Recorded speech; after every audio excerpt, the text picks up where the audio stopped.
Beauty comes in all shapes, sizes, right, and colors and things of that nature. So I absolutely love it, man. I love it, man. Yeah. That gets thumbs up for me. I nailed it. I ain't gonna hone in on that. You know what it represents for us, and more so also than a statue too. That I think is equally important is where they put the statue.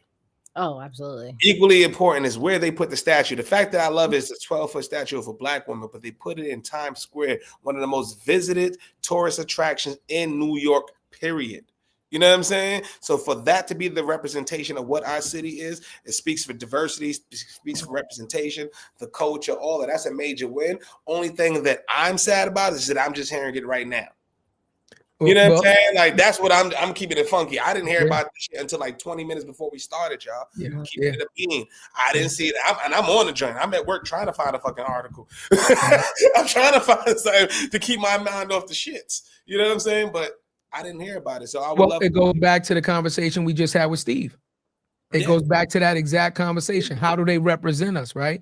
Who is pushing the narrative? This is a perfect example of why didn't you hear about it? Well, you didn't hear about it because it wasn't trending on your feed. It wasn't trending on your For You page, on social media, on CNN. Or if it was trending, why wasn't it, bro? Because we're not talking about it. Us. Yeah. Fuck them. We're not talking. I haven't seen them. I know everything that's happening otherwise. I did not see not one black woman or black man put this across my feed, and that's a problem when you got 15,000 followers, whatever the shit you got. No arguments from me on that. Yeah. Why is that? Word of mouth. Sinners became hot because while we was talking about it, I couldn't get it off my feed.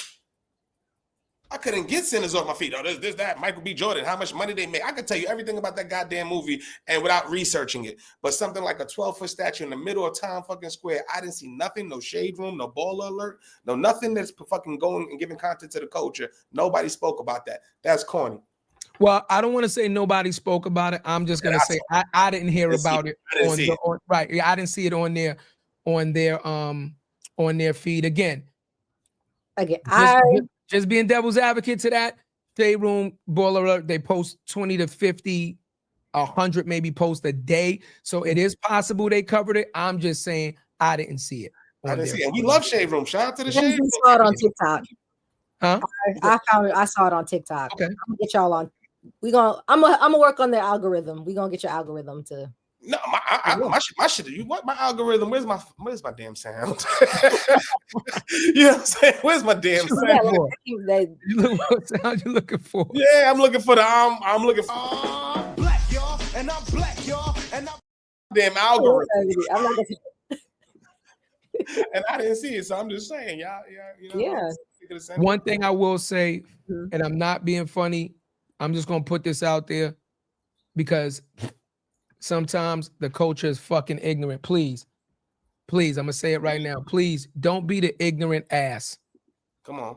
Don't be the fucking ignorant ass that's looking to go viral, that's looking for attention and go down there and do anything to deface this fucking statue. Because there's always a fucking ignorant motherfucker that might go down there and try to put a flag on her or spray paint her or you know what I'm saying? Deface this statue in any way. I'm warning you now, like, don't put yourself in a position to probably get your ass whipped by a bunch of random motherfuckers or worse and have the culture go upside your head and then you turn around and apologize and say, oh, I didn't know, it was insensitive and all that stupid shit. Please don't be the ignorant ass motherfucker that's looking for attention or looking to go viral and you go out there and do something insensitive and fucking stupid. So I'm just going to put it out there now. I ain't mad at that. I ain't mad at that. We got to treat it like that too as a culture. We got to treat it like that. We don't get many things like that. And that's a powerful message for us. We got to protect the same way we protect each other. You know what I'm saying? That's a real fact though. You know what I mean? And where else we going? Because I'm feeling positive with the coach. I don't want to hit us with no bad topic. Bad topic. I'm kind of we got a couple of sad topics that we got. We got some heavy hitters lined up. Positive? You got that, Dash? You got something positive? We do the good and the bad. We got. I like that news. That talk. News. I don't know.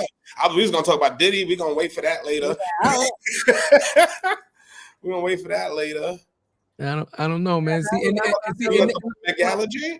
Huh? I mean, just talk about the Met Gala. I mean, I feel like that is in its That's a own fun way, a topic. We got positive thing. that. Okay, go ahead. Not But that. yeah, Trump not being allowed to the Met Gala, I absolutely agree. That man don't have no fashion. He ain't got no sense. Period. We're gonna get back to you. We're No, gonna get back to you. yeah, Trump. no, We're no, gonna talk about that. Yeah. That's my fault, sis. Go ahead. no, Go I'm- You'll have to look like, what the hell you said? Oh, okay, yeah. We gonna circle back to that one because I want positive news. But yeah, Trump is banned from the Met Gala. I know we spoke about Met Gala on Tuesday. Yeah. I'll give my kudos to Banned. Miss. Banned. I completely agree with her decision because the level of incompetence that comes from that man, I can't. So I'm gonna let y'all, what y'all think about it. What y'all think? I don't think he's incompetent. I don't think he's incompetent. 3 things I don't talk about: sex, politics, religion. I don't think he's incompetent at all. I think he's very competent. I think he's very competent. I think he knows exactly what he says and exactly what the fuck he's doing. I think he's even calculated. He knows. Kanye. He knows how to go viral. He knows how to be the center of attention. He knows what's gonna fucking put everybody in the uproar, and he just says that shit. No filter. No, it's weaponized incompetence. Yeah. Which I was watching some shit the other day. Not at the Met Gala. So it ties back into Trump. I was watching the Vince McMahon documentary. I don't know if y'all saw that shit. Which part? WWE. He was in WrestleMania. Which part? The all 5. If you never watched it, just watch it. Yeah. It's some fuck shit in there, but it's a business masterclass and a marketing masterclass of how he took a small brand, took mad risk, and ended up really winning big on it and turning it into a $1 billion company. Like, so regardless of the story, but like Trump was, I'm looking at, he actually had a fight with Vince McMahon in 2012, and we voted this man as like, that don't tell you the power of branding and marketing and being a persona. And that just kind of scares me too, because if you're a good enough persona, you can be, I heard Stephen A. Smith might run for presidency. You heard about that? No, but I just want to jump in and just add a little bit more context to the Vince McMahon story. One major part to that is the fact that Vince McMahon didn't get the business passed down to him from his father, right? This is a family business, but that man went to fucking work. Be clear, his father was an asshole. Vince McMahon Sr., like he was he's an asshole. Vince had to go to work and he didn't get handed shit.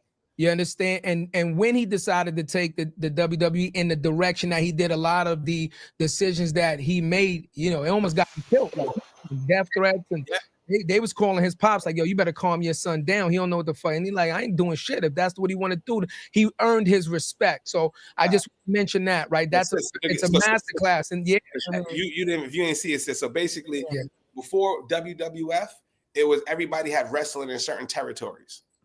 So you had New York, the thing about Hot 97, like they're like New York, Connecticut, boom. That's the WWF. You go down south, it's another one. It's like radio stations. So he said when he got the business, he said, why the fuck am I doing this regional shit?